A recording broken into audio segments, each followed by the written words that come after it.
এই যে শুনছেন, আপনার সাথে আমার কিছু কথা ছিল। বিয়ের সাজে বউ সেজে ঘোমটার আড়ালে বসে থাকা মানুষটিকে বললাম। ঘোমটা না সরিয়ে আমাকে বলল, জি বলেন। শোনেন, আমার এই বিয়েতে একদম মত ছিল না। শুধুমাত্র আব্বুর কথার জন্য এই বিয়ে করতে রাজি হয়েছি। আমি আমার কথা থামিয়ে দিয়ে বলল, ও অন্য কাউকে ভালোবাসেন, তার সাথে আমাকে মিলিয়ে দিতে হবে নাকি তার জন্য আপনাকে ছেড়ে চলে যেতে হবে? আপনি যা বলবেন তাই হবে। মেয়েটির কথা শুনে অবাক হয়ে গেলাম। বাহ, এত সহজে কি মেয়েটি বুঝে গেল? ভালোই হলো, আমাকে তেমন কোনো ঝামেলার মাঝে যেতে হবে না। নিজের ভিতরে খুশিটুকু বুঝতে না দিয়ে বললাম, ঠিক তা নয়। প্রথম দেখায় একটা মেয়েকে আমার খুব ভালো লেগে যায়। কয়েকবার দূর থেকে দেখেছি, তবে কিছু বলার সাহস পাইনি। হয়তো মেয়েটি বুঝতে পেরেছে। তবে তবে কি আমাকে সাহায্য করতে হবে ওই মেয়েটিকে পাবার জন্য? বাহ, আপনি তো কিছুই বলার আগেই এমন কিছু করে ফেলবে ভাবতে পারিনি।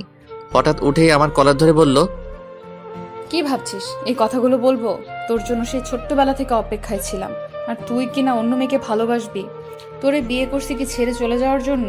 তোরে জ্বালিয়ে মারবো, তবুও তোরে ছেড়ে কোথাও যাব না। আমার ভালোবাসার ভাগ অন্য কাউকে দিবি বল? কথাগুলো মুগ্ধ হয়ে শুনছিলাম। এতক্ষণ কি বললো আমি কিছু শুনতে পারিনি। আমি তো সেই মানুষটিকে খুঁজে পেয়েছি। সেই মায়াবী চোখগুলো, যে চোখগুলোর নেশায় প্রথম দেখায় পড়ে যায়। যা নিচে গিয়ে ঘুমা, আমার সাথে তোর ঘুমাতে হবে না। কথাগুলো বলেই নিচে বালিশ চড়ে ফেলে দিল। তখন যেন বাস্তব জগতে ফিরে আসলাম। ওনার দিকে তাকিয়ে বললাম, আরে আপনি, আমি তো আপনাকে। ওই আমাকে কি এখন শুধু শুধু ভনিতা করতে হবে না। যা নিচে ঘুমা, আমার ঘুম পাচ্ছে, আমি ঘুমাবো। আরে কথাটা তো শুনবেন। কি কথা সকালে শুনবো, এখন ঘুমাবো। আর কোনো কথা বলার সুযোগ না দিয়ে শুয়ে পড়ল। আমি ঠাই জায়গায় দাঁড়িয়ে রইলাম। এতদিন শুনেছি মানুষ নিজের পায়ে কুড়াল দেয়, আর আজ আমি তার প্রত্যক্ষ প্রমাণ হয়ে রইলাম। নিজের পায়ে নিজে কুড়াল দিয়ে আঘাত করলাম। আজকে আমার বাসর রাত, তবে এটাকে বাসর রাত না বলে শাস্তির রাত বা অন্য কিছু রাত বললেও হয়তো ভুল হবে না। বাসর ঘরে অনেকটা জোর করে আমাকে পাঠিয়ে দেওয়া হলো। যদি এই বিয়েতে আমার একদম মত ছিল না, অনেকটা ইচ্ছের বিরুদ্ধে বিয়ে করতে হয়েছে।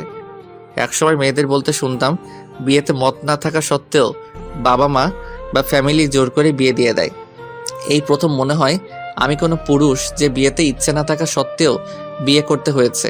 আম্মুকে অনেকবার বলতে গিয়েও বলতে পারিনি যে আমার এই বিয়েতে মত নেই, আমি বিয়ে করব না। কিভাবে বলবো? সেই ছোটবেলা থেকে আব্বু আম্মুর কাছে যা চেয়েছি তাই পেয়েছি, কখনোই আমাকে ফিরিয়ে দেয়নি। সেদিন হঠাৎ আব্বু আমাকে এসে বলল, তোর সাথে আমার কিছু কথা আছে। আব্বুকে হঠাৎ আমার রুমে দেখে কিছুটা অবাক হয়ে গেলাম। এই অসময়ে আমার রুমে কেন আব্বু? আব্বুকে বললাম, আব্বু কি কথা? আমার দিকে তাকিয়ে যা বললো তা শোনার জন্য মোটেও প্রস্তুত ছিলাম না।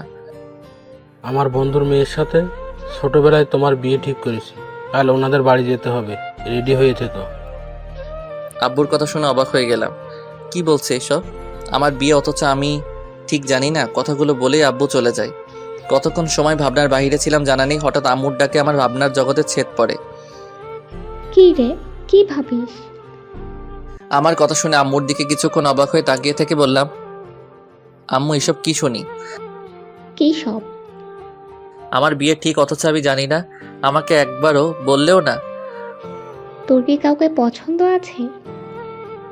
আমার মুখের দিকে তাকিয়ে রইল। হয়তো আম্মু কিছুটা বুঝতে পেরেছে। আম্মুকে বললাম, ঠিক তা না, তবে আমার বিয়ে আমাকে একবারও বললে না, একবারও জানতে চাইলে না। দেখ, তোর বাবার কাছে যা চেয়েছিস তাই দিতে চেষ্টা করেছে। তোর বাবার বন্ধুকে দেওয়া কথাটি রাখিস। আর মেয়েও অনেক লক্ষ্মী, রাজকন্যা।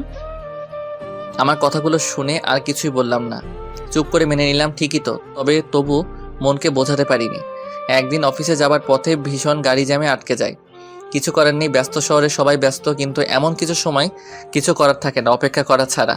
ট্রাফিক পুলিশ আপ্রাণ চেষ্টা করছে জ্যাম কমাতে, কিন্তু পরিস্থিতি নিয়ন্ত্রণে আনতে সক্ষম হচ্ছে না কিছুতেই। অজ্ঞতা, আমাকে অপেক্ষা করতে হবে পরিস্থিতি স্বাভাবিক হওয়ার জন্য। আমিও তাই করছি। গাড়িতে বসে থাকতে থাকতে আমার চোখ আটকে গেল একটা মেয়েকে দেখে। আমি বেশ কয়েকবার তাকিয়ে দেখি তাকে। আমার সর্বনাশের শুরু। খুব মায়াবী মোহনীয় চেহারা, দেখলেই চোখ আটকে যাওয়ার মতো। এক পলক দেখে চোখ ফেরাতে পারলাম না। আমি চোখ ঘুরিয়ে নিলাম, কিন্তু চোখ দুটো বারবার ওর দিকে চলে যাচ্ছে। আমি চোখ বন্ধ করে মনকে বোঝাতে থাকি, কিন্তু আমি পারিনি। আবারও তাকিয়ে দেখছিলাম। সেদিন বারবার মনে মনে অস্থির একটা অনুভূতি সৃষ্টি হচ্ছিল, শুধু তাকিয়ে থাকতে মন চাচ্ছিল। সেই দিন মাথায় শুধু সেই মেয়েটি ঘুরছিল, কোনো কাজে মন বসাতে পারলাম না। বেশ কিছুদিন ধরে তার সাথে আর দেখা হয়নি, তাই আমি অনেকটা স্বাভাবিক হয়ে আবার কাজে মন দেই। কিন্তু আবার একদিন বাস স্ট্যান্ড থেকে মোড় ঘুরতে মেয়েটিকে দেখি, সম্ভবত বাসের জন্য অপেক্ষা করছে। আবার আমার মন মাথা সব আকৃষ্ট হয়ে গেল ওর প্রতি। আমি নিজেকে কন্ট্রোল করতে পারছিলাম না কোনোভাবেই। আমি ভাবলাম এই মোহ ত্যাগ করতে হবে। ও নারী মোহিনী, মায়ার জালে জড়িয়ে লাভ নেই। আমি অন্য রোড দিয়ে চলাচল করতাম দেখা হবার ভয়ে। আধা ঘন্টার রাস্তা 1.5 ঘন্টায় যেতে হতো, তবুও তাই যেতাম। কিন্তু লাভ হলো না, মনও এক পলক দেখার জন্য পাগল হয়ে থাকতো। আমার চোখ দুটো সবসময় ওকে খুঁজে ফিরত। জীবনে দেখা শ্রেষ্ঠ অপরিচিতাকে আমি বোধহয় ভালোবেসে ফেলেছিলাম, বুঝতে পারলাম। সেই শ্যামলা গায়ের রং, টানা টানা চোখ আমাকে পাগল করে তুলল। না দেখলে ভীষণ অসহ্য শূন্যতার সৃষ্টি হতো হৃদয়ে। আরও কয়েকদিন দেখা হয়ে গেল। একদিন সাহস করে কাছে গিয়েও যাওয়া হলো না, তবে মেয়েটিকে ফলো করা হতো। হঠাৎ আব্বু সেদিন এসে আমার বিয়ের কথা জানালো। সেদিনই আমার ভালোবাসার ইতি ঘটে গেলেও মনে মনে অনেকবার খুঁজতে গিয়েছি যেন। তাই ভেবেছিলাম বাসরাতে হবু বউকে বলে যদি কিছু করতে পারি। ওনাকে বিয়ে করার সময় নামটি পর্যন্ত ছাড়া আর কখনোই দেখিনি। এখন নামটাও মনে নেই, কখনো দেখতেও ইচ্ছে হয়নি। আমার মন সবই তো নিয়ে নিল অন্য কেউ। তবে ভাগ্যক্রমে ওনাকেই যে বিয়ে করতে হবে জানা ছিল না, আর আমিও ওনাকে না দেখে বিয়ে করে নিলাম। আজকেও প্রথমে না দেখেই সবগুলো কথা বলে ফেললাম। নিজের পায়ে কুড়াল মারা যাকে বলে, তাই বাধ্য হয়ে সোফাতে শুতে হলো। ভাবতে ভাবতে কখন যে ঘুমিয়ে পড়লাম জানি না। হঠাৎ সকালে মুখে পানির স্পর্শ পেয়ে জেগে উঠলাম। তাকিয়ে দেখি সেই মেয়েটি যেন দাঁড়িয়ে আছে আমার চোখের সামনে। আমি কি স্বপ্ন দেখছি নাকি বাস্তব? ওগো অপরিচিতা, যদি স্বপ্ন দেখি তাহলে জাগিয়ে দাও। আর যদি কিছু বলার আগেই হুঙ্কার দিয়ে বলল, স্বপ্ন দেখা বার করছি। আমারে রেখে অন্য মেয়ের প্রেমে যান। আবার উনি রাতে স্বপ্নেও দেখেন ওই মেয়েকে। রাতে একবার বলছি এখন থেকে আমি ছাড়া অন্য কোনো মেয়েকে লাইফে আসবে না, আর উনি স্বপ্ন দেখেন। আরে ওনার কথা শুনে তো আমি তাজ্জব হয়ে গেলাম। কি বললাম আর কি বলেন উনি? চারদিকে তাকিয়ে কি যেন খুঁজতে লাগলো। তখন আমি ওনাকে বললাম, ওই যে শোনেন। আমার দিকে ফিরে তাকিয়ে বলল, ওই যে কি? আমার কি ওই যে নাম? নাকি আমার কোনো ভালো নাম নেই? বাবারে, এ আমি কাকে বিয়ে করলাম? প্রথম রাত থেকেই আমার উপর অধিকার নিয়ে কথা বলা শুরু করলো। একটা ভুলের জন্য শাসন করা বলা শুরু করলো। ওই বেটা, চুপ করে আছিস কেন? আমার কথার উত্তর দিস না কেন? ওনার কথা শুনে চিন্তা ভাবনা থেকে দূরে সরে গেল। আমতা আমতা করে বললাম, না মানে না মানে কি? সত্যি করে বল। ওনার কথা শুনে মনে হচ্ছে কোনো ডাইনির সামনে দাঁড়িয়ে আছি। কোনো রকমে ভয় পেয়ে বললাম, না মানে এই বিয়েতে মত ছিল না, তাই আপনার ছবিও দেখা হয়নি। যদিও বড় আপি ছবি দিয়েছিল, রাগে সেই ছবি দেখা হয়নি আর নামটাও জানা হয়নি। আমার কথা শেষ না হতেই হুঙ্কার দিয়ে উঠল। কি বললি? ওনার রাগ দেখে মনে হচ্ছে আমি শেষ। এ কোন মেয়ে রে বাবা? হঠাৎ করে আমার মুখের কাছে এসে বলল, বিয়েতে যখন মত ছিল না তখন আগে বলিস নাই কেন? ওনার কাছ থেকে একটু দূরে সরে গিয়ে বললাম, আব্বুর মুখের দিকে চেয়ে উনি আমার সব ইচ্ছে পূরণ করেছেন। ছেলে হয়ে আমি এই ইচ্ছেটা কেন পূরণ করব না? হয়েছে, থাক। এত বড় বড় ডায়লগ দিতে হবে না। বাবার ইচ্ছে পূরণ করতে গিয়ে হবু বউয়ের চেহারা তো দূরের কথা, নামটাও জানা হয়নি। কি সাধু রে! ওনার কথা শুনে একটু রাগ হয়ে গেলাম। ওনার দিকে রেগে তাকিয়ে বললাম, ওই যে আমি কিন্তু অমন ছেলে না। আর আমি আমার কথা শেষ না হতেই থামিয়ে দিয়ে বলল, কেমন ছেলে? হ্যাঁ, আপনার বিয়ে ঠিক হয়েছে জেনেও অন্য মেয়েকে কেন ভালোবাসলেন? আগে বুঝতে পারলেন না? এখন আসছেন উনি আবার আমার ভাগ অন্য কাউকে দিতে। এইসব ভাগটাক আমি দিতে পারবো না। জন্মের পর থেকেই আমার হয়ে ছিলেন, আমার হয়েই থাকবেন। যদি কোনো মেয়ের দিকে তাকাতে দেখি তাহলে চোখ তুলে ফেলবো। আর যদি কোনো মেয়েকে ভালোবাসার কথা শুনি, আবার কি যেন নাম বললেন? ও মনে পড়েছে, অপরিচিতা। তাহলে কেটে কুচি কুচি করে রোদে শুকিয়ে রাখবো। আর আমার একটা ভালো নাম আছে, সেই নামে ডাকবেন। কথাগুলো একদমই বলে শেষ করলো। মনে মনে বলতে লাগলাম, বাবারে বাবা, এ কেমন মেয়ে, এত কথা জানে। আমার দিকে তাকিয়ে উনি বললেন, ওই বেটা, মনে মনে কি কথা বলিস? যা বাবা, উনি কি আবার মনের কথা বোঝেন নাকি? না মানে আমি কি জানতাম আপনি সেই অপরিচিতা? যদি জানতাম তাহলে তো আরো আগেই। তাহলে কি? আর আপনি করে কাকে ডাকিস? না তেমন কিছুই না, আমি অপরিচিতাকে আগেই বলে ফেলতাম ভালোবাসি, তাহলে এত কষ্ট করতে হতো না। আরো আগেই অপরিচিতাকে নিয়ে আসতাম। ওই যে মিস্টার, ডায়লগ বাদ দেন। ওইসব কথা বলে মন গলানো যাবে না। আমি ভালো করেই জানি আপনি যে অন্য মেয়েকে পছন্দ করেন, ভালোবাসেন। এখন ফ্রেশ হয়ে নিচে আসেন খাবার খেতে। আর যদি ঘরের কথা না বুঝেন, আপনি আপনার মতো থাকবেন, আমি আমার মতো। যদি ভুল করে উল্টাপাল্টা কিছু করতে চান তাহলে মাইরা ফেলবো। যান, তাড়াতাড়ি রেডি হয়ে আসেন। আর হ্যাঁ, আমাকে অপরিচিতা ডেকে লাভ নেই। ওনার কথা শুনে আমার মাথা ঘুরছে। বাবারে বাবা, এত কথা বলতে পারে! আমি কিন্তু আমাকে থামিয়ে দিয়ে বলল, আবার কিসের কথা? যেতে বলছি না? আর কোনো কথা না বলে বাধ্য ছেলের মতো চলে গেলাম ফ্রেশ হতে। ওয়াশরুমের দরজার কাছে যাওয়ার পর ডাক দিয়ে বললাম, ওই যে ম্যাম। আমার নাম কিন্তু ম্যাম না, জান্নাতুল সুলতানা বনি। আর আপনাকে বনি বলেই ডাকতে বলেছি। নামটা বলে রেগে আমার দিকে তাকাতেই বললাম, দেখতে তো আমার অপরিচিতা রাজকন্যার মতোই, যাকে চেয়েছিলাম ভাগ্যক্রমে পেয়ে গেলাম। আমি ওইসব বনি টনি ডাকতে পারবো না, আমি সবসময় অপরিচিতা বলেই ডাকবো। অপরিচিতা রূপেই আমার চোখের সামনে এসে হাজির হয়েছেন, আর মুখখানা এমন পেতনি মতো করে রাখেন কেন, একটু হাসতে পারেন না?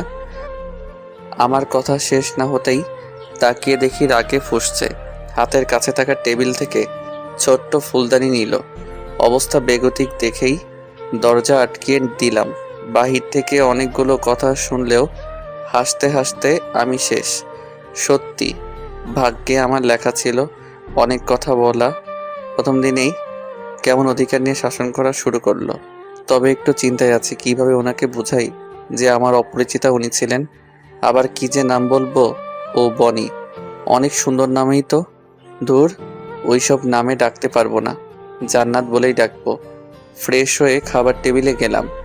সবাই আমার জন্য অপেক্ষায় ছিল। আমাদের বাড়িতে সবাই একসাথে খাওয়া দাওয়া করে। আমাদের বাড়িতে আমি, বড় আপু অবশ্য বেড়াতে এসেছেন আমার বিয়ে উপলক্ষে। বাবা, মামা, ছোট চাচু আর কাকিমা। ছোট কাকা ডাক্তার আর কাকিমা স্কুলের টিচার। ওনারা একে অপরকে অনেক ভালোবাসেন। সেই কলেজ জীবন থেকে তাদের সম্পর্ক শুরু। পরে আব্বু সব জেনে ওনাদের বিয়ে দিয়ে একসাথে বেঁধে দিলেন। ওনাদের দেখে মাঝে মাঝে খুব হিংসে হয়। একটু পরপরই ঝগড়া শুরু হয়ে যায়, আবার পরক্ষণেই মিল হয়ে যায়। কেউ কাউকে ছাড়া এক মুহূর্ত থাকতে পারে না। খাবার টেবিলে আসতে না আসতেই আপু আমাকে বলল, কিরে, তোর কি ঘুম ভাঙতে চায় না? আমার একমাত্র বড় আপু। আমার একমাত্র আপু না বলে যদি বলি আমার একমাত্র শত্রু, তাহলে ভুল হবে না। জন্মের পর থেকে আমার পিছনে লেগে থাকে, সারাদিন শাসন করতে চাইবে, আর আমি কিছু বলতে গেলেই ঝগড়া বাঁধিয়ে বাড়ি মাথার উপর তুলে রাখবে। বাড়ির একমাত্র মেয়ে বলে সবার আদরের। মাঝে মাঝে মনে হয় আমার থেকেও বেশি আদর করে। আপু আমাকে সবসময় বলে আমাকে নাকি কুড়িয়ে আনা হয়েছে। এই নিয়ে সে কি ঝগড়া হতো। আপুর বিয়ে হওয়ার পর একটু রেহাই পেলাম, না হয় সারাদিন লেগেই থাকতো। বিছানা কেন অপরিষ্কার, বইগুলো কেন এলোমেলো, আর এত দেরিতে কেন ঘুম থেকে উঠি। বিয়ের পর বরের বাড়ি চলে গেলে অনেক মিস করি। এখনও মিস করি আপুর সাথে ঝগড়াগুলো, শাসনগুলো, কোনো কিছু খাওয়া নিয়ে মার খাওয়া। মাঝে মাঝে আপুর কাছে চলে যাই, আবার ঝগড়া করে চলে আসি। আপুর কথা শেষ না হতেই বললাম, আমার বাড়ি যা খুশি করব, তোর কি? যা, বেড়াতে এসেছিস, বেরিয়ে তোর বরের বাড়িতে যা। কথা শেষ না হতেই আম্মু বলল, তোদের আর ছেলে মানুষই গেল না, এখন চুপ করে খা। আম্মুর কথা শেষ না হতেই ছোট কাকিমা বলল, আকাশের খাওয়া বন্ধ, আমার একমাত্র মেয়েকে এই কথা বলল। এখন তো দায়িত্ব রাখার মানুষ এনেছি, দরকার হয় পিটিয়ে মানুষ করবে। জান্নাতের দিকে তাকিয়ে বলল, কি পারবে না মা এই বান্দরটাকে মানুষ করতে? কাকিমার কথা শুনে পেতনি হাসি দিল আমার দিকে তাকিয়ে। মনে মনে বললাম, এমনিতেই কম জানে না, আরো শিখিয়ে দেয়। আপুর মুখে হাসি ফুটে উঠল। চাচু কি বলতে গিয়েও বলতে পারল না।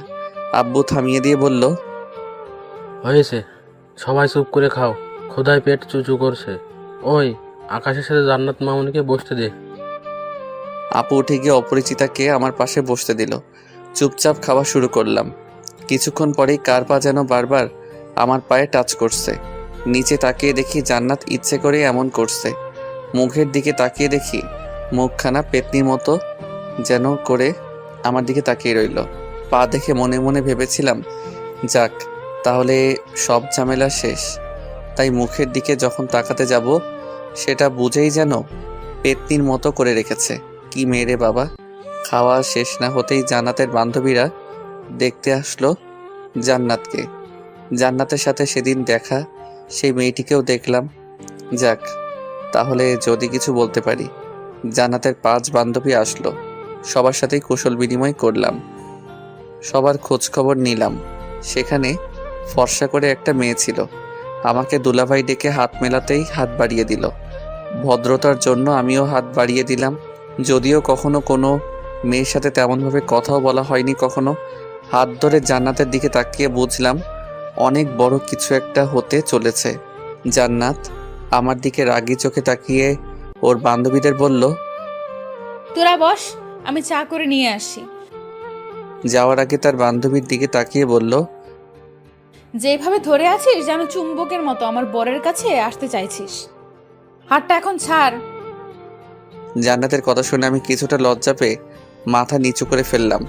তখন তার বান্ধবী বলল, কেন, ভাগ নিলে কি কম পড়বে? ভুলেও ওই কথা বলবি না, কখনোই ভাগ দিব না।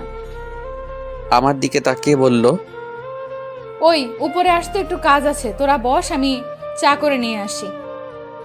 জান্নাতের কথা শুনে রুমে আসতেই সেই ফুলদানি হাতে নিয়ে বলল, ওই তো সমস্যা কি? জান্নাতের দিকে তাকিয়ে দেখি আমার দিকে তাকিয়ে আছে, চোখের পাতা ফেলারও নাম নেই। জান্নাতের কথা শুনে যতটা না অবাক হলাম তার থেকে বেশি ভয় পেলাম তার হাতে ফুলদানি দেখে। আবার কি না কি করে বসে।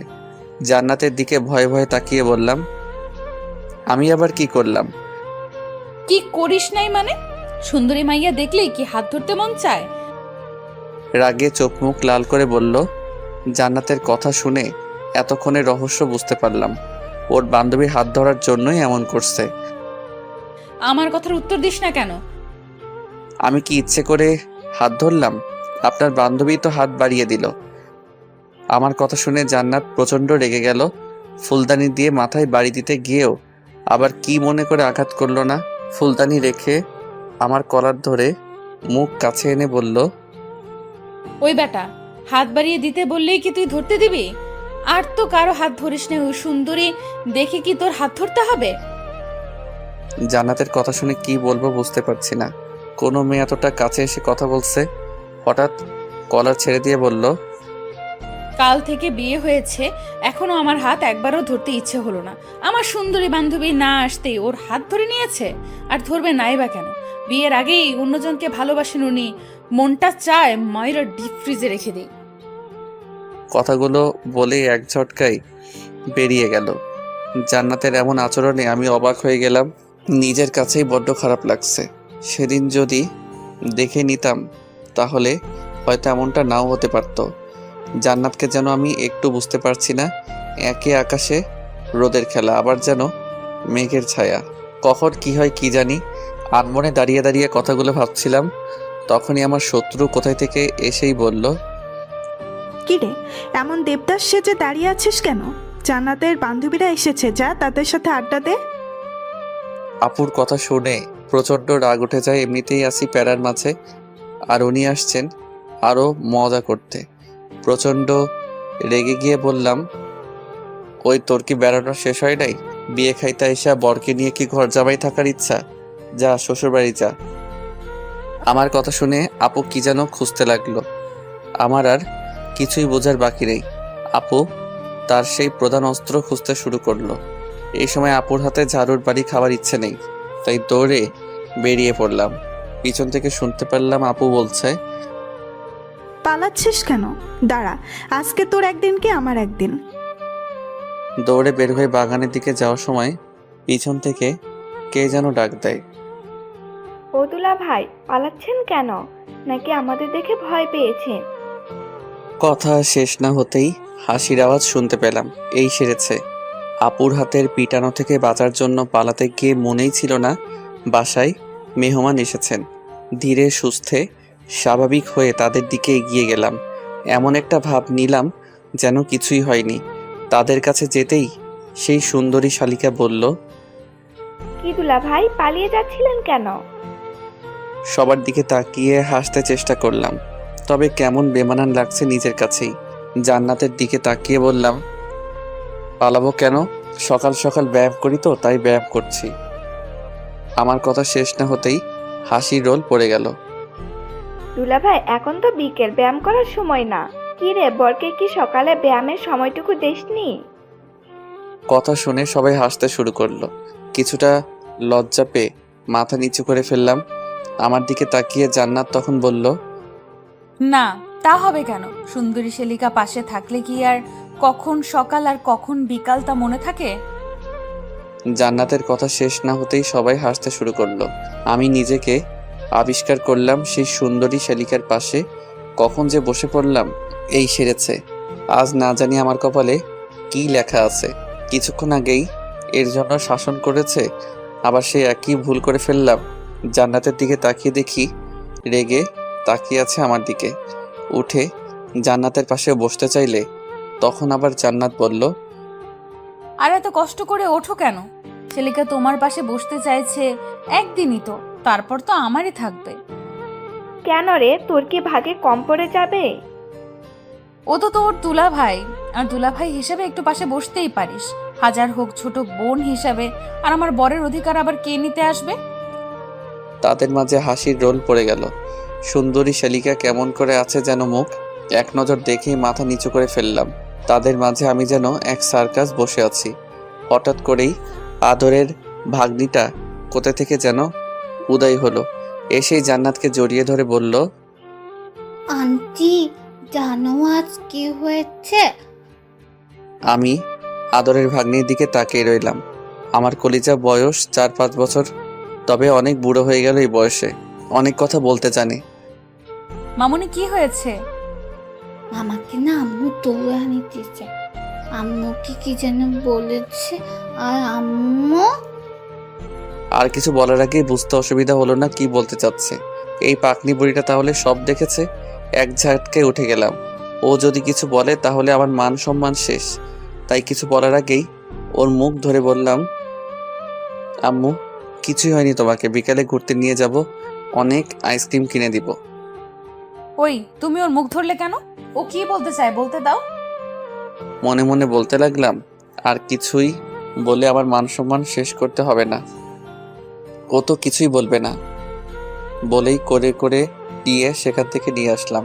পাকনি বুড়িটা মুখ থেকে একবার হাত ফুসকে যাবার পর বলতে লাগলো, না, আমি বলবো, আমাকে ছেড়ে দাও মামা। আর কিছু বলতে না দিয়ে আইসক্রিমের লোভ দেখিয়ে নিয়ে আসলাম। সেই যাত্রায় বেঁচে গেলাম। বিকেল বেলায় জান্নাত আর তার বান্ধবীদের নিয়ে ঘুরতে বের হলাম।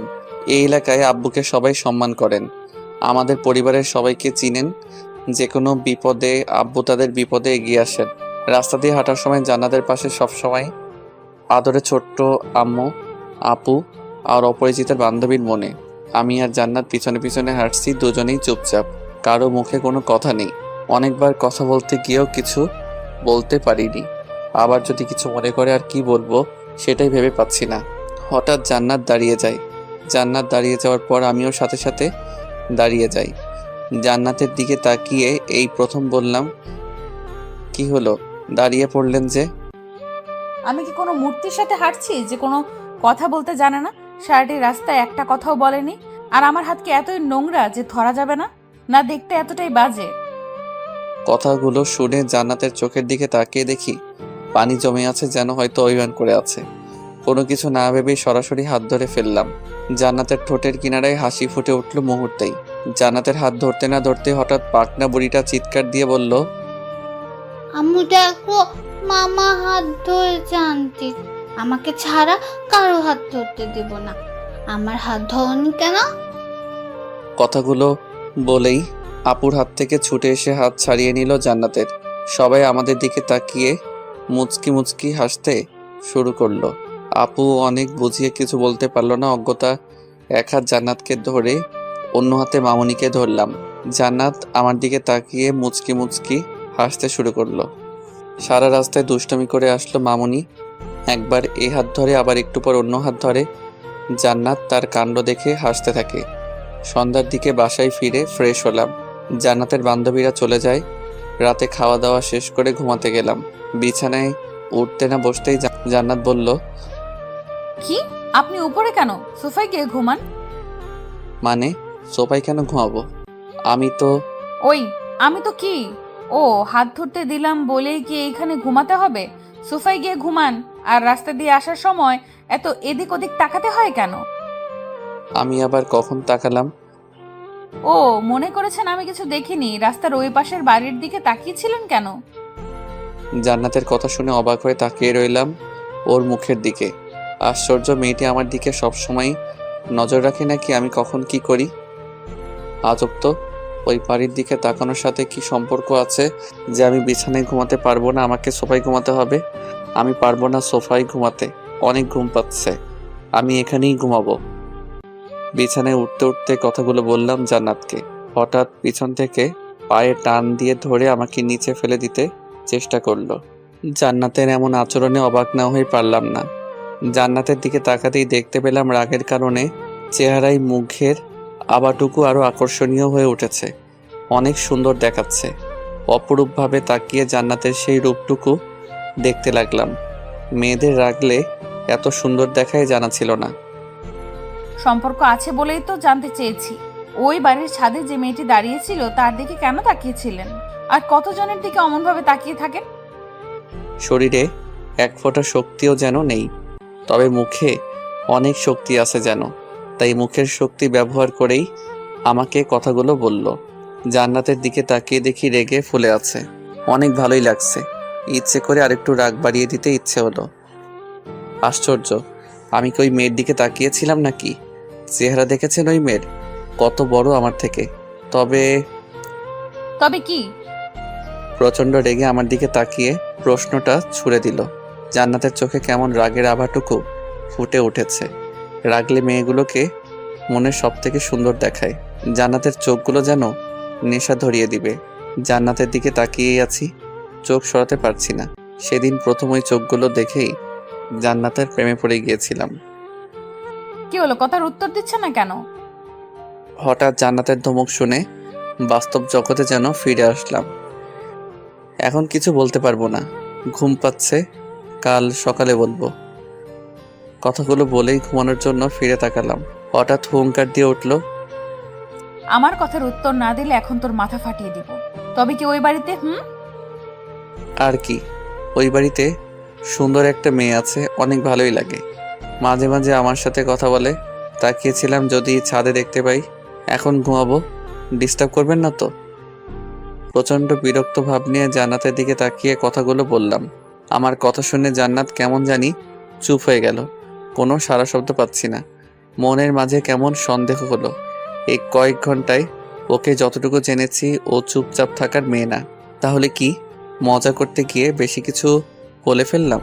জান্নাতকে এক নজর দেখার জন্য বালিশ থেকে মাথা উঠালাম। তখন জান্নাতকে দেখে আমার পানি তৃষ্ণা পেয়ে গেল। জান্নাত টেবিল থেকে সেই কলমদানি একবার হাতে নিল। আবার কি মনে কলমদানি রেখে পাশে আপেল কাটার জন্য ছুরি রেখেছিলাম, কি মনে করে সেই ছুরিটা হাতে নিল। ঝড় আসার সময় কিছুক্ষণ আগে যেমন সবকিছুই নীরব থাকে, তেমনি জান্নাতের চুপ করে থাকা দেখে বুঝতে অসুবিধা হয়নি আমার উপর দিয়ে কি ঝড় আসবে। জান্নাত দীর্ঘ মনোযোগ দিয়ে ভালো করে একবার ছুরিয়ে দেখছে, আর একবার আমাকে দেখছে। অবস্থা দেখি সুবিধার না, তাই এক ঝটকায় উঠে দরজার দিকে দৌড় দিলাম। জান্নাত আবার কখন কি করে বসে। কোনো রকমের রুম থেকে বের হয়েই সোজা আপুর রুমে এসে হাজির। জান্নাত আমাকে পিছনে তাড়া করতে করতে আসলো। তবে ভাগ্য ভালো ছিল বলেই আপুর রুমের দরজা খোলা পেলাম। কোনো রকমের ভিতরে ঢুকেই দরজা লাগিয়ে দিলাম। ওই দরজা লাগিয়ে দিলি কেন? আর এমন ভাবে দৌড়ে আসলি কেন? আমাকে দেখে আপু কথাগুলো বলল। একটু দম নিয়ে আপুকে বলতে যাব, তার আগেই জান্নাত আপুকে ডাকছে। আপু আমাকে কয়েকবার দরজা খুলে দিতে বলে। এদিকে হাঁপিয়ে ওঠার জন্য কথা বলতে পারছি না। অন্যদিকে দরজার সামনে এমনভাবে দাঁড়ালাম যেন কেউ দরজা খুলে না দিতে পারে, জান্নাত যেন ভিতরে আসতে না পারে। আমি যতটুকু অপরিচিতাকে বুঝতে পেরেছি, এখানে আসলে জান্নাত না জানি কি করে বসবে। আপু দরজা খোলেন। আমাকে কয়েকবার বলার পর যখন দরজা খুলে দিচ্ছি না, তখন আপু নিজেই উঠে আসে। তুই সত্য দরজা খুলে দিতে বলছি খুলে দিচ্ছিস না, আবার কোনো কথাও বলছিস না। সর। আমি তো দরজা না খুলে দেওয়ার জন্য দাঁড়িয়ে আছি। কয়েকবার দরজা খোলার জন্য আমাকে ধাক্কা দিল, আমার সরার নাম নেই। আপু দরজা খুলবি না? একটু সময় নিয়ে কথাটা বললাম। উফ, কি ভয়টাই না পেলাম। আমার কথা শুনে আপু আমার মুখের দিকে তাকিয়ে রইল। দরজা খুলবো না মানে? সেই কখন থেকে জান্নাত দরজা খুলে দেওয়ার জন্য ডাকছে। কথাগুলো বলে আমার দিকে আপু তাকিয়ে রইল, যেন চিড়িয়াখানার কোনো জন্তু আমি। এই আপু দরজা খোলেন তো। জান্নাত যখন আবার আপুকে ডাক দিল, তখন আপু আমাকে ধাক্কা দিয়ে সরিয়ে দিয়ে দরজা খুলে দিল। দরজা খোলার সাথে সাথেই জান্নাত রুমের ভিতর এসে ঢুকলো, আমার দিকে তাকিয়ে রইল। কি রে জান্নাত, এত রাতে তোরা এখানে কেন? আর ওই বান্দরটা দরজা খুলতে দিচ্ছে না কেন? আর বলো না আপু, এত রাতে নাকি গান শুনবে। আমি কি গান গাইতে পারি? তাই রাগ করে চলে এসেছে। আপুকে কথা বলে আমার দিকে তাকিয়ে চোখ টিপ দিল। আপুর চোখ ফাঁকি দিতে পারল না। জান্নাতের কথা শুনে মনে হচ্ছে যুগ যুগ ধরে আপুকে চিনে, অথচ আমার জানা মতে মাত্র কিছুদিন হলো চেনা পরিচয় আপুর সাথে। জান্নাত এই রূপ দেখে অবাক হয়ে গেলাম। ক্ষণিক সময়ের মাঝে কেমন পরিবর্তন হয়ে যায়। একটু গান শুনলেই হয়, বেচারা ভাইটা আমার গান শুনতে চেয়েছে। আচ্ছা আপু শোনাবো। এই যে স্যার, রুমে চলেন। ভাই আমার যা, আমি বলে দিয়েছি গান শোনাবে না। এত রাগ করতে হবে না। এই জান্নাত আমার ভাইটিকে গান শোনাবা কেমন? আচ্ছা আপু। আমাকে আর কিছুই বলার সুযোগ না দিয়ে হাত ধরে টেনে নিয়ে চলল। আমি বাধ্য ছেলের মতো চললাম। রুমে আসার সাথে সাথেই দরজা আটকিয়ে আমার কলার ধরে ফেললো। ওই, তোরে না বলছি এখন থেকে আমি ছাড়া তোর লাইফে আর কেউ থাকবে না? তুই এই মাইয়ারে দেখার জন্য তাকিয়েছিলি, তাই না? কথাগুলো বলার সময় অনেকটা কাছে চলে আসে। নিজেকে একটু দূরে সরিয়ে দিতে বৃথা চেষ্টা করলাম। আরে আমি তো এমনি বললাম, আর ওই বাড়িতে কোনো মেয়ে নাই। কোনো রকমে কথাগুলো বললাম। আমার কলার ধরে আরো কাছে টেনে নিয়ে গেল। তোরে আমি অনেক ভালো করেই জানি। আর যদি কোনো মেয়ের দিকে তাকাবি না বা কোনো মেয়ের নাম মুখে নিবি, তাহলে আজ শেষবারের মতো ক্ষমা করলাম। আর আপুর রুমে কি, যেখানে যাবি আমি সেখানেই যাব। যা নিচে ঘুমা এখন। কোনো কথা না বলে বাধ্য ছেলের মতো সোফার মাঝে গিয়ে শুয়ে পড়লাম। কি মেয়ে রে বাবা, এরকম দজ্জাল মেয়ে আর কোনোদিনও যেন কারো ভাগ্যে না জোটে। জান্নাতকে কয়েকবার দেখার বৃথা চেষ্টা করে আবার শুয়ে পড়লাম অন্যদিকে ফিরে। কখন ঘুমিয়ে পড়েছি ভাবতে ভাবতে খেয়াল নেই। হঠাৎ করেই বাহির কোথায় যেন বজ্রপাতের শব্দ হলো। কে জানি আমাকে ঝাপটে ধরল। প্রচণ্ড ভয় পেয়ে গেলাম। কে কে এই বলে চিৎকার করে উঠলাম। এই ভিতর ডিম, চিৎকার দিবে না। বাইরে অনেক ঝড় বৃষ্টি হচ্ছে। আমার অনেক ভয় করে একা ঘুমাতে। ঝড় বৃষ্টির মাঝে অনেকক্ষণ ধরে বসে আছি। এত ডাক দিলাম, মরার মতো ঘুমাচ্ছে। কে কে? ও জান্নাত। কেন গলার আওয়াজ শুনে চিনতে পারো না? অন্য কেউ ভেবেছিলে আসবে? আমি ভিতর ডিম হলে আপনি কি? নিজে ভয় পেয়ে আবার অন্যজনকে বলে ভিতর ডিম। কথা কম বলে কি উপরে যাবেন আমার সাথে ঘুমাতে, নাকি এইখানে আমিও ঘুমাবো? অনেক ভয় হচ্ছে। জান্নাতের কথা শুনে প্রচণ্ড হাসি পাচ্ছিল। কোনো রকমে হাসি আটকিয়ে রাখলাম। চলেন। জান্নাতকে নিয়ে উপরে এসে শুলাম, তবে মাঝখানে অনেকটা দূরত্ব রেখে চুপ করে শুয়ে থাকলাম। ইচ্ছে হচ্ছিল আমার জান্নাতকে বুকের মাঝে নিয়ে ঘুমাতে, তবে সেই সাহসটুকু নেই। তাই অন্যদিকে ফিরে শুয়ে আছি। অনেক রাত হয়ে গেলেও চোখে ঘুম নেই। ঘুমটুকু যেন হারিয়ে গেল। অনেক ভাবনারা যেন মাথায় এসে হাজির হলো। আমি কি দেখতে এতটাই বাজে যে আমার দিকে ফিরে ঘুমানো যায় না? আমার একটু জড়িয়ে ধরা যায় না? জান্নাতের কথা শুনে চমকে উঠলাম। মেয়েটি এখনো ঘুমায়নি। জান্নাতের দিকে ফিরে তাকালাম। না মানে না মানে কি? বললাম যে ঝড় বৃষ্টির মাঝে ভয় হয়, একটু জড়িয়ে ধরলে কি হয়, ভিতর ডিম একটা। কথাগুলো বলে নিজে এসে আমাকে জড়িয়ে ধরলো। কিছুটা অবাক হলাম। আমিও জান্নাতকে বুকের মাঝে জড়িয়ে ধরলাম। মনের ইচ্ছাটা না চাইতেই পূরণ হয়ে গেল। জান্নাতকে বুকের মাঝে নিয়ে ঘুমিয়ে পড়লাম। সকালবেলায় জান্নাতের ডাকে ঘুম ভাঙলো। জান্নাতের দিকে তাকিয়ে আছি, অনেক সুন্দর দেখাচ্ছে জান্নাতকে, যেন এক রহস্যময়ী। এই যে কয়টা বাজে সেই খেয়াল আছে? জান্নাতের কথা শুনে ধ্যান ভাঙলো আমার। জান্নাতের কথা না শুনে হাত বাড়িয়ে ধরতে যাব। খবরদার, একদম টাচ করবে না। ফ্রেশ হয়ে খাবার টেবিলে যান। কয়েক পা পিছিয়ে আমাকে কথাগুলো বলে রুম থেকে বেরিয়ে গেল। আমাকে আর কোনো কথা বলার সুযোগ দিল না। জান্নাতের কথা ভাবতে ভাবতে আবার কখন ঘুমিয়ে পড়লাম জানি না। হঠাৎ করে চিৎকার শুনে ঘুম ভেঙে গেল। চোখ খুলে তাকিয়ে দেখি ছোট মামুনি দাঁড়িয়ে আছে। মামুনির পাশেই জান্নাত দাঁড়িয়ে আছে। দেখে মনে হচ্ছে রেগে আছে। মামা, তুমি এখনো শুয়ে আছো কেন? উঠো তাড়াতাড়ি। এই তো উঠছি। কে বললো শুয়ে আছি? দেখেছো আনতে, এখনো শুয়ে থেকে বললো উঠে পড়েছে। জান্নাত মামুনির হাত ধরে চলে যেতে লাগলো আর বলল, তবে আমার কি, কারো কি জানার দরকার যে কারোর জন্য এখনো না খেয়ে আছি? জান্নাতের কথা শুনে বুঝতে পারলাম এখন রাগ করে আছে, আমার জন্য না খেয়ে আছে। এই শোনো, আমি এখন উঠছি। তোর উঠতে হবে না, শুয়ে থাক। আমার বয়ে গেছে তোর জন্য এতক্ষণ না খেয়ে থাকতে। আমি খেয়ে নিচ্ছি, আজ তোর খাওয়া বন্ধ। জান্নাত কথাগুলো বলে চলে গেল। একবারও পিছন ফিরে তাকালো না। শুধু জান্নাতের চলে যাওয়াটুকুই দেখলাম। কাজটা একদম ঠিক হয়নি। আর যাই হোক, মেয়েটি অনেক ভালো, একটু রাগী, তবে নিজের অধিকারটুকু নিজে বুঝে নিতে এক পা পিছু পা হয় না। বড্ড ভালোই লাগে জান্নাতের শাসনগুলো। তবে জান্নাত যেন কোনো এক রহস্য ঘেরা, এগো সহজে ধরা দিতে চায় না। ক্ষণিক সময়ের জন্য কাছে এসেই আবার যেন অচেনা রূপ ধারণ করে। কথাগুলো বিছানায় বসে বসেই ভাবতে থাকি। গতকাল মেয়েটির অন্য রূপ, আর আজ সকালে অন্য রূপ, তবে অভিমানের রূপ। ভাবতেই আনমনে হেসে উঠলাম। কিরে, এখনো বসে আছিস? তোর জন্য জান্নাত না খেয়ে বসে আছে। হঠাৎ করে কথা শুনে যেন কল্পনার জগতে ছেদ পড়ল। তাকিয়ে দেখি আপু আমার রুমে আসতে আসতে কথাগুলো বলল, না আপু, এই তো এখনই রেডি হয়ে আসছি। তুমি খেয়েছো? তুই এখনো মানুষ হলি না, বাদল কোথাকার। মেয়েটি অভিমান করে বসে আছে তোর সাথে খাবে বলে, আর তুই এখনো শুয়ে আছিস। কয়টা বাজে সে খেয়াল আছে তোর? সরি আপু, তুমি খেয়ে নিয়েছো? এই বাসায় তোরে ছাড়া কখনো খেয়েছি? যা তাড়াতাড়ি ফ্রেশ হয়ে খাবার টেবিলে চলে আয়। এসে তোর অপরিচিতার রাগটুকু ভাঙা।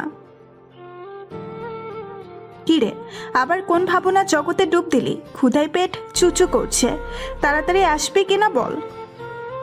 কিছু না আপু, তুমি যাও, আমি এক্ষুনি আসছি। আপুকে কথাগুলো বলেই ফ্রেশ হতে উঠে পড়লাম। ফ্রেশ হয়ে খাবার টেবিলে গিয়ে দেখি আপু আর ছোট আম্মু বসে আছে। আপু, জান্নাত কোথায়? আর সবাই কি খেয়ে নিয়েছে? আপুর দিকে তাকিয়ে কথাগুলো বলতে বলতে চেয়ার টেনে নিয়ে বসলাম। সকাল থেকে মেয়েটি তোর জন্য না খেয়ে বসে আছে, আর তুই এসেই খাবার খেতে বসে পড়লি। আপু আমার দিকে তাকিয়ে রেগে কথাগুলো বলল, সরি আপু, জান্নাত এখন কোথায়? আমি গিয়ে নিয়ে আসি, তুমি বসো। বারান্দায় গিয়ে দেখ। আপু বলার সাথে সাথে বারান্দার দিকে হাঁটা দিলাম। আমাদের বাসায় 4টা বারান্দা। আসার সময় জেনে আসা হলো না কোনো বারান্দায়। এক মুহূর্ত থমকে গিয়ে ভাবতে থাকলাম কোন বারান্দায় থাকতে পারে। কিছু সময় ভেবেই আবার হাঁটা শুরু করলাম। জান্নাতকে পেয়ে গেলাম, আমার অনুমান ভুল হয়নি। জান্নাতের দিকে খেয়াল করলাম, খোলা আকাশের দিকে তাকিয়ে কী যেন ভাবছে। প্রচণ্ড ইচ্ছে হলো জান্নাতকে জড়িয়ে ধরতে, তবে সেই সাহসটুকু না হয়নি। নিঃশব্দে গিয়ে পাশে গিয়ে দাঁড়ালাম। আমি এসে দাঁড়ানোর পরও কোনো সারা শব্দ নেই। হাত বাড়িয়ে জান্নাতের হাতটা আলতো করে ধরলাম।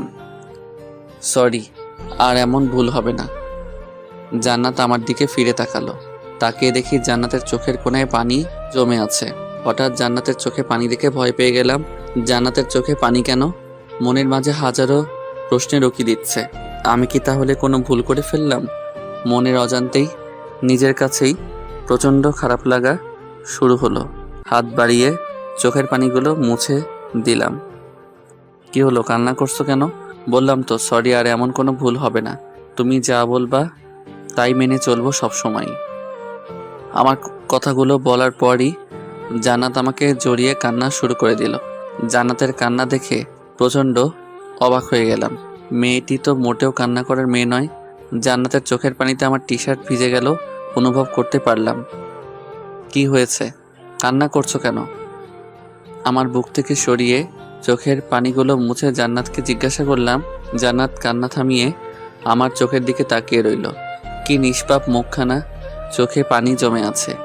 অপূর্ব সুন্দর লাগছে জান্নাতকে। এই পাগলি, কেন কান্না করছো? বললাম তো আর দেরি হবে না, এখন চলো একসাথে খাবো। অনেক ক্ষুধা লেগেছে, আপু আমাদের জন্য অপেক্ষায় বসে আছে। আমাকে ক্ষমা করে দেন, অনেক বড় অন্যায় করে ফেলেছি। হুট করে জান্নাতের মুখে এই কথা শুনে অবাক হয়ে গেলাম। বলছে কি মেয়েটা? কি এমন হলো যার জন্য ক্ষমা চাচ্ছে? কি হয়েছে বলবে যার জন্য এমন করে কান্না করছো? আমার দিকে অপরূপভাবে তাকিয়ে রইল। পাশে রাখা ডায়েরিটা হাতে নিয়ে আমার দিকে বাড়িয়ে দিল। তখন আমার খেয়াল গেল সেদিকে। আমি বললাম, আরে এটা তো আমার ডায়েরি। আপনার অনুমতি না নিয়ে আপনার ডায়েরিটা পড়ে ফেলেছি। জান্নাতের কথা শুনে প্রচণ্ড হাসতে ইচ্ছে হলো। আমি প্রতিদিন আমার জীবনের সবটুকু ঘটনা ডায়েরিতে লিখে রাখতে চেষ্টা করি, সবসময় লুকিয়ে রাখতে চেষ্টা করি। হয়তো কোনো কারণে পেয়ে পড়ে ফেলেছে। অন্যজনের কোনো ব্যক্তিগত জিনিস অনুমতি না নিয়ে পড়ে ফেলা অন্যায়। তবে বলল তো সেজন্য সে অনুতপ্ত। আর আমার ব্যক্তিগত তো সব কিছুই জান্নাতকে নিয়ে। আরে পাগলি, এতে কান্না করে কি আছে? আমার সব কিছুই তো তোমাকে ঘিরে, তোমাকে নিয়ে প্রত্যেকটি কথা। আর তুমি তো হলে আমার অপরিচিতা, তাহলে অপরিচিতা পড়বে না তো কে পড়বে? না, তবে আমি কি যেন বলতে চেয়েছিল।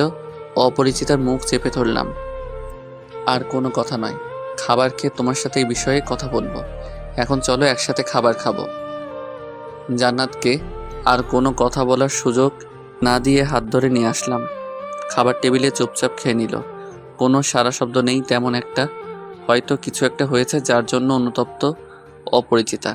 খাবার নিয়ে বসে শুধু হাত নাড়িয়ে যাচ্ছে, তবে খাবার কোনো নাম নেই। এই জান্নাত, খাচ্ছিস না কেন? কিছু হয়েছে নাকি এই বারান্দাটা আবার তোকে কিছু বলেছে? হঠাৎ যেন চমকে উঠল আপুর কথা শুনে। আপুর দিকে চমকে তাকিয়ে রইল আর বলল, না আপু, কিছুই হয়নি, এই তো খাচ্ছি। বুঝেছি। শোন, এই বারান্দার যদি কিছু বলে তাহলে মেরে সোজা করে রাখবি, আর যদি তুই না পারো আমাকে বলবি, তাহলে আমি এসে আবার সোজা করে দিব। আপু কথাগুলো বলে আমার দিকে ফিরে তাকালো। আপুর উপর প্রচণ্ড রাগ হচ্ছে। এই জন্যই তো প্রেম করে বিয়ে করলে এই অবস্থা। তুই যা ডাইনি, তোর জন্য দুলাভাই সারাক্ষণ ভয় থাকে। ভাগ্যিস বিয়ের আগে ওর সাথে দেখা হয়নি, নয়তো আমারও একই দশা হতো। হঠাৎ মুখ ফসকে অপরিচিতা নামটা বেরিয়ে যায়। আমাকে ভূত দেখার মতো তাকিয়ে রইল জান্নাত আমার দিকে। আপু আমার দিকে প্রচণ্ড রেগে তাকিয়ে রইল, যেন আমাকে গিলে খাবে। কি বললি তুই? আমি ডাইনি? মাম্মি, ডাইনি দেখতে কেমন? ডাইনি কি? আপুর কথা শেষ না হতে ছোট মামুনি বলে উঠল। ওর কথা শেষ না হতেই আপু ধমক দিয়ে ওঠে। ওই, তুই চুপ করবি? এই বান্দরটার সাথে থেকে দিন দিন তুইও বাতরামি শিখছিস, আর তুই আমাকে ডাইনি বললি? আপুর ধমক খেয়ে কান্না শুরু করে দেয় মামুনি। জান্নাত উঠে গিয়ে কোলে নেয়। আর আপু যেই উঠে আমার দিকে এগিয়ে আসছে, খাবার ফেলে ভো দৌড়। এখন ধরতে পারলে খবর আছে।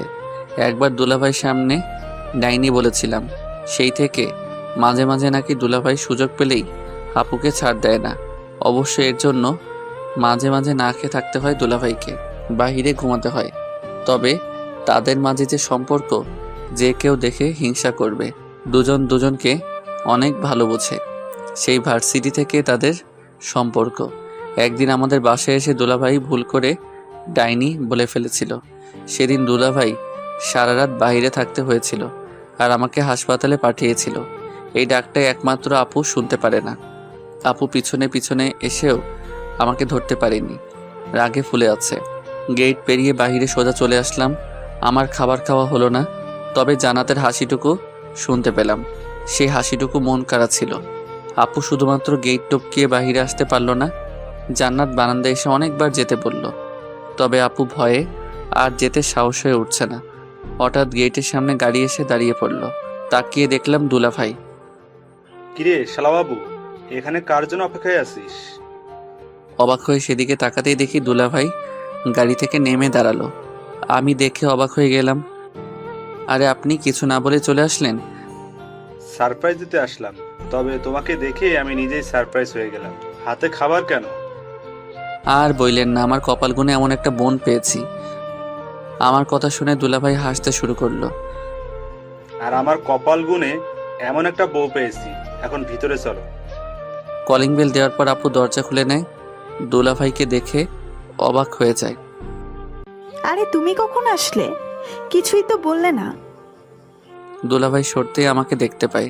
আমাকে দেখেই জ্বলে ওঠে, তবে সেই যাত্রায় দুলাভাইয়ের জন্য রক্ষা পেয়ে যায়। আরে সরো তো, আগে শালার বউকে দেখে আসি, পরে কথা বলি। বিয়েতে তো থাকতে পারিনি, ছবিও দেখতে দাওনি। তোমারে ছবি দেখতে দিব, আমারে ভালো করে জানি আমি। চলো, আমিও তোমার সাথে যাব। আপুর কথা শুনে দুলাভাইয়ের চেহারা কেমন হয়ে গেল। আপু সাথে নিয়ে চলল। আমার রুমের সামনে যেতেই জান্নাতের সাথে দেখা হয়ে গেল। আপু জান্নাতকে ডাক দিল। জান্নাত তখন রুমের ভিতরে যাচ্ছিল। আপুর কথা শুনে ঘুরে তাকালো। জান্নাত দুলাভাইকে দেখেই বহুত দেখার মতো চমকে উঠল। ভাইয়া, আপনি এখানে কেন আসলেন? জান্নাতের কথা শুনে সবাই অবাক হয়ে গেলাম। তার মানে কি জান্নাত আর দুলাভাই কি পূর্ব পরিচিত? এই, তুমি কিভাবে ওকে চিনো? দুলাভাই কিছু বলতে যাবার আগেই দুলাভাইকে আপু বলে বসলো। আমিও দুলাভাইয়ের মুখের দিকে তাকিয়ে রইলাম। বেচারার বুঝতে বাকি নেই যে আপু কতটুকু রেগে আছে। আরে এত চোখ রাঙানোর কি দরকার? আগে তো শুনবা আমি কিভাবে জান্নাতকে জানি। তা না শুনেই আগেই রেগে যাচ্ছ কেন? বলো, কি ঘটনা? যদি মিথ্যা বলছো একটু, তোমার একদিন আর আমার যা কয়দিন লাগে বলে দিলাম। প্রচণ্ড সন্দেহ নিয়ে আপু কথাগুলো বলল দুলাভাইকে। আমি দুলাভাইয়ের দিকে অবাক হয়ে তাকিয়ে রইলাম। আচ্ছা আপু, তোমার বর কি এমন কিছু করেছে যার জন্য সন্দেহ করো? এই যে এখন দেখো, আগেই বলছি সব সময় এমন করলে অন্যরা ভাববে আমি আবার উল্টোপাল্টা কিছু করি, যার জন্য সন্দেহ করো। তুমি বলো, আজ পর্যন্ত এমন কিছু করেছি যার জন্য আমার সাথে এমন করো? না, তা করো নাই। যদি করে ফেলো, তাই সবসময় আগলে রাখি। তাই বলে এমন ভাবে তোমার মতো বউ যেন সবার কপালে জোটে, তাহলে কারো সাহস হবে না উল্টোপাল্টা কিছু করার কথা মাথায় আনার জন্য। ধন্য আমি তোমার মতো বউ পেয়ে। দুলাভাই এমন কথা বইলেন না। বিয়ে করছি কয়দিন হলো, এর মাঝেই জীবন তেজপাতা করে ফেলছে আমার। মাঝখানে কথা বলে যেন মহা ভুল করে ফেললাম। আপু আর জান্নাত আমার দিকে এমনভাবে তাকিয়ে আছে যেন গিলে খাবে। কি বললি তুই? আমি তোর জীবন তেজপাতা করে ফেলছি? এখন থেকে আগুনে পোড়াবো। আমারে রেখে আরেক মায়ের পছন্দ করিস? জান্নাত এতক্ষণ চুপচাপ ছিল, দুলাভাই আর আপুর ঝগড়া দেখছিল। আমার ধারণা ছিল আপু শুধুই দুলাভাইকে শাসন করে। এখন দেখি আমার কপাল তার থেকেও বড় শাসনদার মানুষ এসে পড়েছে। ওই জান্নাত, ধইরা পিটাও রে। আপুর কথা শেষ না হতেই জান্নাত তেড়ে আসলো। দুলাভাই সমানে গিয়ে আগলে দাঁড়ালো।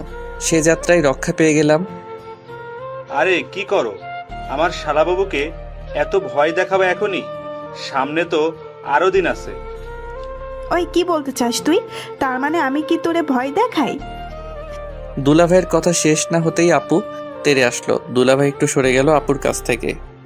আরে আমি কি এমন কিছু বলছি? আমার মতো বউ আর কার আছে এত কেয়ার করে বরের? আমি তো ওদের থামাতে বললাম কথাগুলো। এত চাপা বাদ দিয়ে বলো, জান্নাতকে কিভাবে চিনো? আমাদের মাঝে হট্টগোল শুনে আম্মু রুম থেকে দৌড়ে আসলো। আম্মুর সাথে সাথে ছোট কাকিও আসলো। কি রে, তোদের কি হয়েছে? এত চিৎকার কিসে? কিছু না আম্মা, এই তো একটু গল্প করছিলাম। ভালো আছেন? আম্মুকে কথাগুলো বলল দুলাভাই। আম্মুর সাথে কুশলাদি বিনিময় করলো।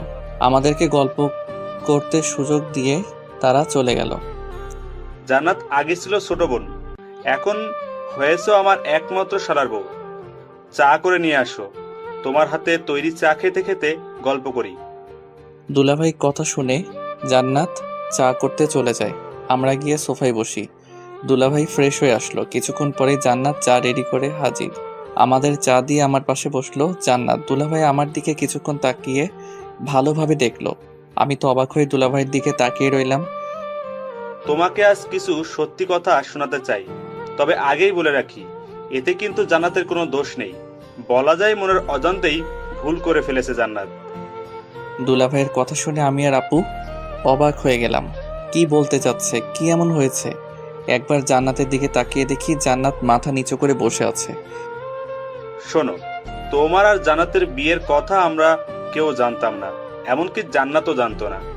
আমার কলিগ বলা যায়, একই সাথে চাকরি করি, আমার সাথে অনেক ফ্রি। হঠাৎ একদিন জান্নাতের কথা বলে, ওকে অনেক পছন্দ করে, আমাকে নিয়ে গিয়ে একদিন ওর ভালো লাগার কথা বলতে চাই। আমি ওর সাথে যাই, দুজনে টুকটাক কথা হয়েছে। আমি এইটুকু বুঝতে পেরেছি জান্নাত পছন্দ না করলেও কিছু বলতে পারছে না, তবে আবার না করতে পারছে না। কিসের জন্য? হঠাৎ সেদিন আমাকে জান্নাত ফোন দিয়ে দেখা করতে বলে। আমি তো মনে মনে ধরে নিয়েছি ও রাজি হয়তো, তাই আমার কলিগকে নিয়ে দেখা করতে যাই।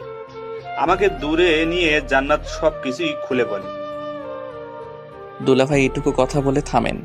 আমি কি বলবো কিছুই ভেবে পাচ্ছি না।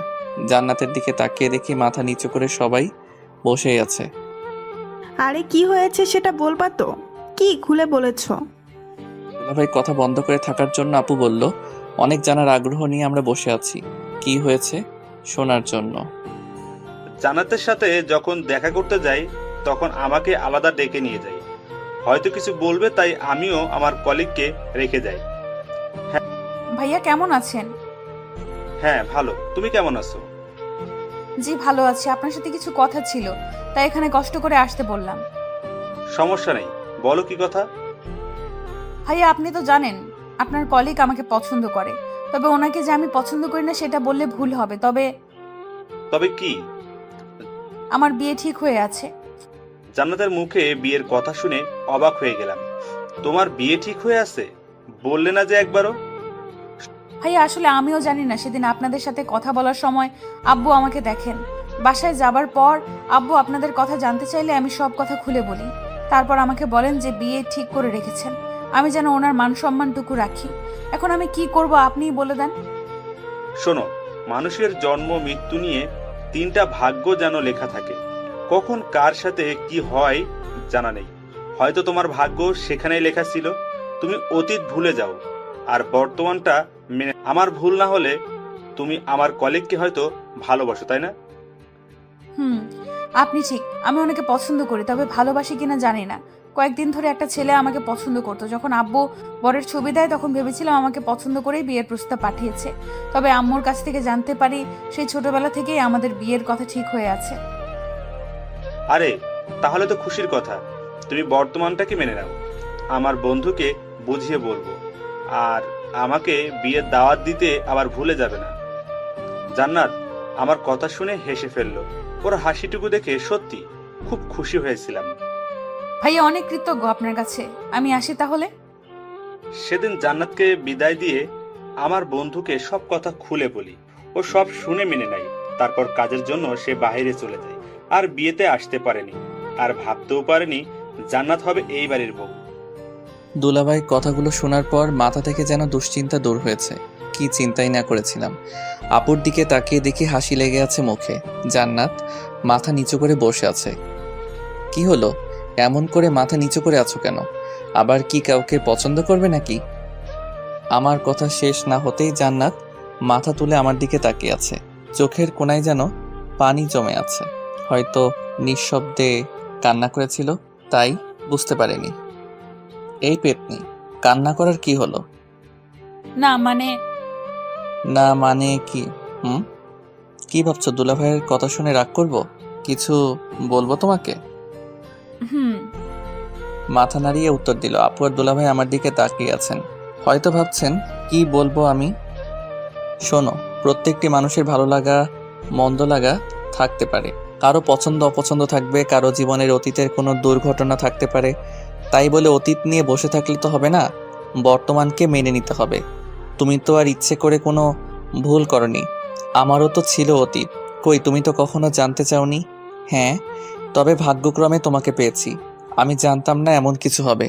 তোমার বর্তমানটাই আমার কাছে সব, আর তোমার ভবিষ্যৎটাই সব। অতীতে কি হয়েছিল কখনো জানতে চাই না, জানার কোনো ইচ্ছেও নেই। এই জন্য কি কান্না করতে হবে? যদি আমার লাইফেও এমন কিছু হতো তাহলে আমি কি করতাম? আমার কি হতো? সাবাস, এই না হলে আমার ভাই, আমিও এখন তোকে ক্ষমা করে দিলাম। আমার কথা শেষ না হতেই আপু বলে উঠল, ওই, আমি এমন কি করলাম যার জন্য তুমি আমাকে ক্ষমা করে দিলে না? আপুর কথা শেষ হতে আপুর কাছে দুলাভাই জানতে চাইলো, কেন মনে নেই সেদিন যে ফোনে কথা বললে? ওরে বাবা, ওইটা কতবার বলবো, এটা রং নাম্বার ছিল। আমি ইচ্ছে করে এমন করিনি। আর আমি কি তোমাকে ছাড়া অন্য কাউকে ভাবতে পারি? হয়েছে, থামো। যদি কোনোদিনও শুনি তো সেদিন দেখবে আমার রূপ কেটে ফেলবো একদম। আপু তোমরা ঝগড়া থামাবা? এত ঝগড়া করতে পারো তোমরা? তোমাদের কাছ থেকে তো আমরাও ঝগড়া। ব্যাস এইটুকু কথা বলেই থামিয়ে দিলাম। তাকিয়ে দেখি জান্নাত আমার দিকে রেগে তাকিয়ে আছে। আর কিছু বলার দরকার নেই, হিতে বিপরীত হবে। আমরা কি আপুর কাছ থেকে কি? জান্নাত প্রচন্ডভাবে রেগে তাকিয়ে আছে আমার দিকে। আরে আমি কি সেটা বলেছি নাকি আপু আর দুলাভাইয়ের মতো ঝগড়া করব? আমরা তো মিলেমিশে থাকবো, কোনো ঝগড়াই হবে না।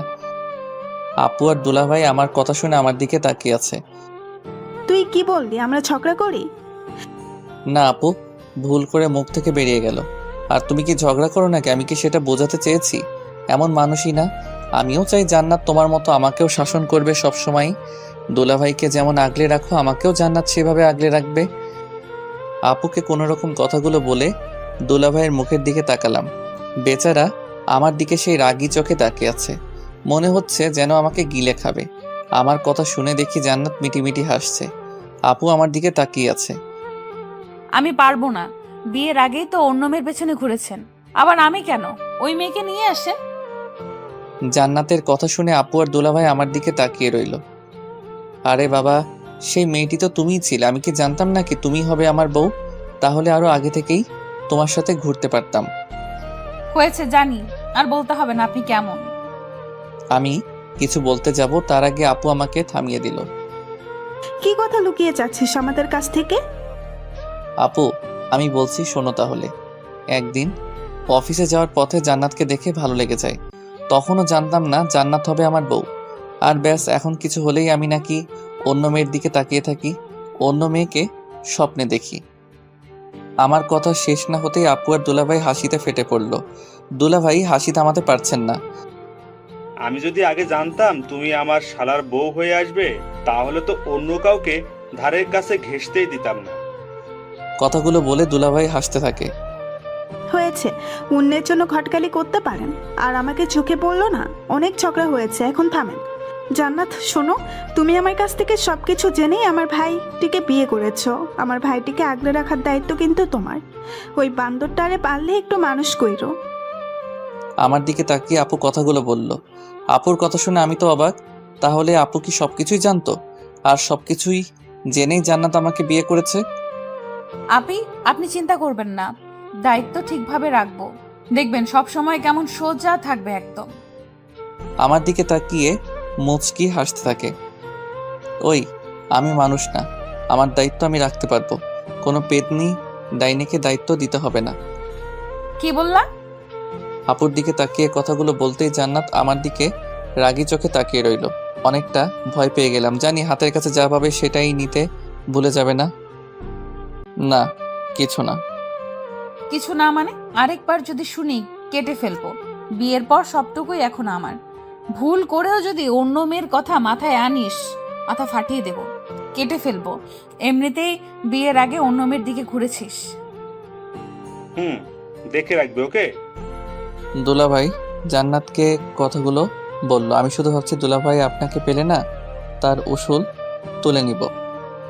আমরা সবাই বিকেলে বাইরে ঘুরতে যাব, তোমরা রেডি হয়ে নাও। হঠাৎ আম্মু এসে সবাইকে কথাগুলো বলল। আম্মুর কথা শুনে সবাই এক কথায় সায় দিল। সবার সাথে বিকালে ঘুরতে বের হলাম। আজ আর ছোট আম্মু আমাকে বিরক্ত করেনি, ওর আব্বুর সাথেই সারাক্ষণই ছিল। সারাক্ষণ জান্নাতের হাত ধরে রাখলাম। সন্ধ্যায় বাসায় ফিরে আসলাম। সবার সাথে খাওয়া দাওয়া শেষ করে ঘুমানোর জন্য রুমে আসলাম। আমি আগে থেকেই জানি আজও আমাকে সোফায় ঘুমাতে হবে। অনেক ক্লান্ত থাকায় বালিশ নিয়ে শুয়ে পড়লাম। কিছুক্ষণ বাদেই জান্নাত এসে আমাকে দেখে অনেক রেগে গেল। ওই তুই আজ সোফায় কেন? আমার কাছে দাঁড়িয়ে আমার দিকে তাকিয়ে বলল, বারে তুমি তো বললে সবসময় সোফায় ঘুমাতে হবে, তাই ঘুম পাচ্ছে বলেই তো চলে আসছি। সরো, আমি আজ থেকে সোফায় ঘুমাবো। তুমি এখানে ঘুমাবে কেন? আমার ইচ্ছে তাই। কোনো সমস্যা? না, তুমি ঘুমাও, আমি বিছানায় ঘুমাবো। কথাগুলো বলে উঠে বিছানায় এসে পড়লাম। পিছনে পিছনে জান্নাতও আসলো। এসেই আমাকে জড়িয়ে ধরলো। আমার সাথে কি তোমার রাগ? হঠাৎ জান্নাতের মুখে এই কথা শুনে পিছনে ঘুরে তাকালাম। জান্নাতের মুখে কেমন অভিমানী বুঝতে পারলাম। জান্নাতের দিকে তাকিয়ে মাথার চুলগুলো দিয়ে একপাশে আড়াল হয়ে আছে, হাত দিয়ে চুলগুলো সরিয়ে দিলাম। সোডিয়ামের আলোতে অনেক সুন্দর লাগছে, যেন কোনো অপসরই দাঁড়িয়ে আছে। কেন রাগ করবো কেন তোমার সাথে? না, আমার অতীত। এইটুকু বলার সাথে সাথেই বুকে হাত দিয়ে থামিয়ে দিলাম। তোমার অতীত তো অতীত, আমি আর কখনো শুনতে চাই না। তোমার অতীত নিয়ে তো আর বাঁচবো না আমি। তোমার বর্তমান হয়ে আছে, আর ভবিষ্যতেও সবসময় আঁকড়ে ধরে থাকতে চাই। তোমার শাসন শার্টে জীবন এমনভাবে পেতে চাই। কি করবে না? আমার কথা শুনেই জান্নাত আমাকে জড়িয়ে ধরলো। আমিও জান্নাতকে বুকের মাঝে আগলে নিলাম। তুমি বললেও কি আমি মানবো নাকি? তোমার সব কিছুই তো আমাকে আগলে রাখতে হবে, অন্য কাউকে হতে দিব না। চলো ছাদে যাই। এখন ছাদে কেন? যাবে কিনা বল। যাচ্ছি, এত রাগ দেখাতে হয় সবসময়? জান্নাতকে নিয়ে ছাদে চলে আসলাম। অনেক অপূর্ব চাঁদের আলো। দুজনে হাত ধরে অনেক গল্প করলাম। আমাকে গান শোনালো। একসময় গান শেষ হলে আবার রুমে চলে আসলাম। আমাকে এমন ভাবে আগলে রাখবে তো সব সময়? জান্নাত আমার বুকে মাথা রেখে শুয়েছিল। হঠাৎ মাথা তুলে আমার চোখের দিকে তাকিয়ে বলল কথাগুলো।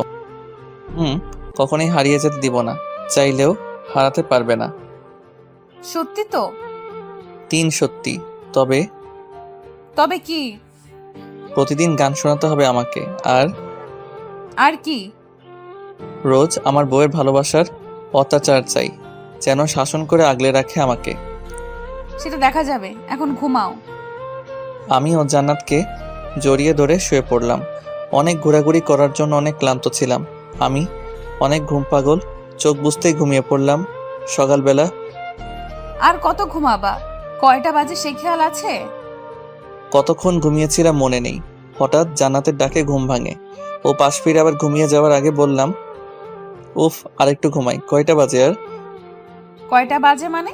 সকাল 9টা বাজে। 5 মিনিটের মাঝে খাবার টেবিলে যেন দেখি, নয়তো কি হবে সেটা আমিও জানি না। কথাগুলো বলেই রুম থেকে বের হয়ে যায়। আমি দেরি না করে ঝটপট উঠে পড়লাম। যে রাগী মেয়ে না হয় আবার কখন কি করে বসবে ঠিক নেই। বইয়ের অত্যাচার শুরু হয়ে গেল, তবে সেটা ভালোবাসার আগলে রাখার। কথাগুলো মনে মনে বলেই রেডি হতে চলে গেলাম।